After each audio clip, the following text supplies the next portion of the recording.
The Lord be with you. And with your spirit. A reading from the Holy Gospel according to Luke.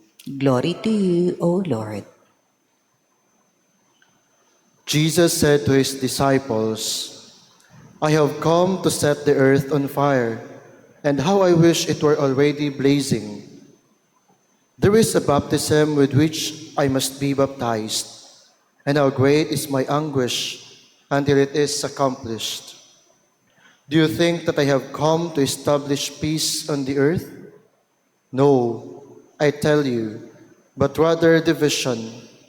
From now on, a household of 5 will be divided, 3 against 2, and 2 against 3. A father will be divided against his son, and a son against his father, a mother against her daughter, and a daughter against her mother, a mother-in-law against her daughter-in-law, and a daughter-in-law against her mother-in-law.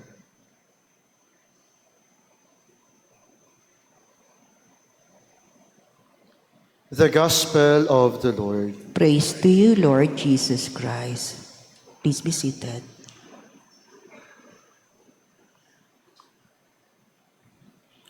Praise be Jesus Christ. Now and forever.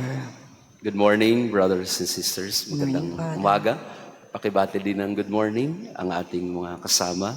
Bagamat masama ang panahon sa ibang bahagi ng ating bansa, ay napapasalamat tayo sa Panginoon na narito po tayo. Pero pinagdadasal po rin natin yung mga kapatid natin na nasasalanta ng bagyong ito. So we remember them in our prayer today. And also to our online parishioners, your prayers are with us in this Mass as well. We have with us Father Gerald Palay from the Diocese, from the Vicariate of Taytay in Palawan. No? Let's welcome him to our parish. Welcome po, Father. Meron silang dapat meeting sa PPCRB, kaya lang nagkaroon ng postponement, kaya naghahanda na sila para sa eleksyon, no? At gayon din sa araw na ito ay pinagdiriwang natin ang votive mass for Santa Maria Goretti, our patron, but also I would like to focus more on the memorial of the saint of today, Saint Anthony Mary Claret, because I'd say that he exemplifies for us what our gospel tries to communicate to us today. I have come to set the earth on fire, and how I wish it were already blazing.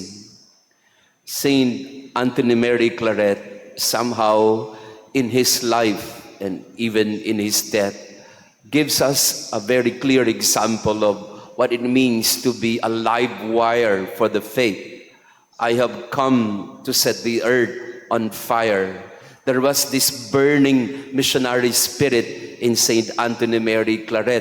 That is why he founded a congregation of the missionary sons of the Immaculate Heart of the Blessed Virgin Mary, the Claretians. No? So sa araw na ito, binabati din natin ng mga Claretian.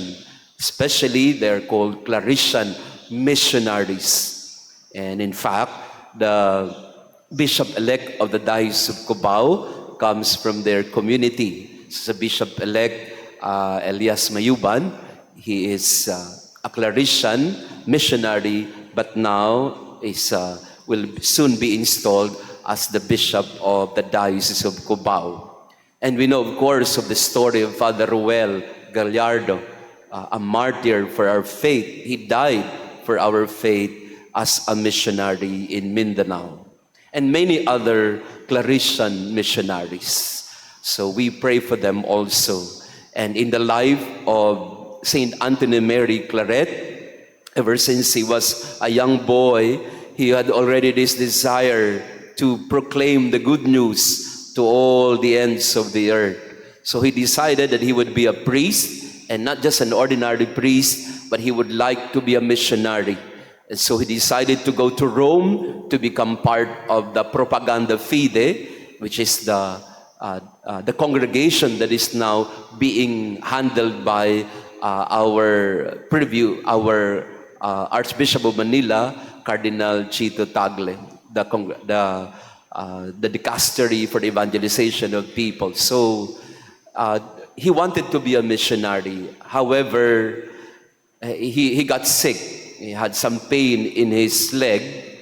He wanted to be a Jesuit at the same time, but he had some sickness, and so he had to go back to Spain. He could not go out to other parts of the world because of his condition, because of his sickness. But nevertheless, when he went back to Spain, in Barcelona, specifically, that's also where he tried to spread the faith. So, and he founded the congregation of the Missionary Sons of the Immaculate Heart, the CMF, or the Claretians. What can we see in the life of Saint Anthony Mary Claret? Fervor for the proclamation of the gospel. He would give out pamphlets about the faith. He would write books, and his sermons he would write in order to be shared to the people.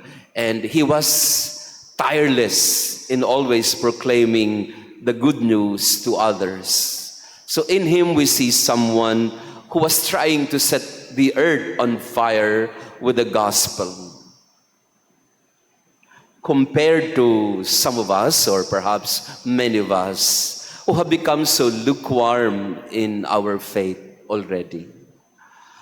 At yun po siguro ang ginigising sa ating diwa ng mga panahong ito. Pag-alabin muli ang pananampalataya. Kasi madalas ito ay parang natutulog, parang mantika, lalo pa sa mga panahong ito, para tayong mga mantika na natutulog na. Nakakita na po ba kayo ng mantikang tulog? Tingnan niyo yung katabi niyo. Ganyan ang itsura ng tulog na mantika. Pero para ang mantika ay muli makapagbigay ng lasa, kailangan mo siyang gisingin. At paano siya magigising? Ilagay mo siya ulit sa apoy. At ganun din po ang hamon sa ating mga Kristiyano sa panahong ito. And Father Gerald here is also trying to give us an example of being committed to our country. No? Lumipad pa siya galing ng Palawan para lang mag-attend ng PPCRB briefing and orientation and all that. At maraming mga ganon. No? One time I was sharing with you how somehow I am past that, no? That fire and involvement in terms of voters' education, preparation for election. Somehow, and I would like to be very candid and honest about it, parang somehow I have been eaten up by pessimism. Parang wala namang mangyayari dyan. Voters education tayo ng voters education, di naman nagigising mga tao eh. Pero nung nakita ko si Father mag-a-attend ng PPCRB, nakonsensya ako bigla. Kasi here is a priest who has never given up. Hindi ko lang alam, Father, kung napipilitan ka rin lang kasi inutusan ka ni Bishop Pabilio. No? But I'm sure he is one of the priests who is committed to it, to continue the fire of not just nationalism or patriotism, but our involvement, our engagement when it comes to social transformation. And I've been seeing in the social media nowadays during this time of the typhoon, priests na lumulusong sa baha, being part of the rescue teams in their localities. Meron ako isang picture na nakita na priest from Sorsogon, no, na andun siya sa mismong nasa baha at trying to rescue his parishioners or the people that are at risk. And I was saying to myself, bakit parang ang layo ko na dito? Parang ang mga paring ito nakababad sa laban. Samantalang ikaw ay parang ang layo mo na doon. At yun din siguro isang bagay na dapat nating pag-isipan. Natulog na ba tayo na parang mantika sa pananampalataya? Baka mayroong kailangan ng gisingin muli sa ating damdamin at kalooban para muli ay mag-alab para sa, katulad ni Saint Anthony Mary Claret, magkaroon ulit ng alab sa pagpahayag ng salita ng Diyos sa kapwa. So in this Mass, we pray for this, to be set, to be set aflame again, to find that fire again in our heart, to proclaim the good news of hope, of love, of charity and compassion, of solidarity in our world today. How I wish, Jesus said in our gospel, how I wish it were already blazing. How I wish every soul, every heart is already blazing with love for my Sacred Heart and like the Blessed Mother, the Immaculate Heart. So we pray that in this Mass, something is awakened in us. Something is set aflame in us, that we may set the earth on fire with our compassion, with our kindness, with the hope that is in us that cannot be extinguished. Let us be set afire again by God's love. Praise be Jesus Christ. now and forever. Let us pray. O God, who bestowed on Blessed Maria Goretti a crown among the saints for her twofold triumph of virginity and martyrdom, grant, we pray, through the power of this sacrament, that bravely overcoming every evil, we may attain the glory of heaven through Christ our Lord. Amen. Maraming salamat po sa inyong pagdalo sa ating banal na misa. Thank you for being with us today. To our online parishioners, thank you for praying with us. And we intend to send some help to our brothers and sisters who are affected by the typhoon. So kung may mga interesado po sa inyo, wag na lang pong goods kasi baka mamaya padala nyo naman mga damit po ninyo na trahe de boda o ano, no? So siguro we can just send some help in terms of cash or whatever we can do to share, no, to our brothers and sisters who have been severely affected by the typhoon, lalo po sa Bicol, no. Magpapadala po tayo ng kaunting tulong, nakakayanin po natin.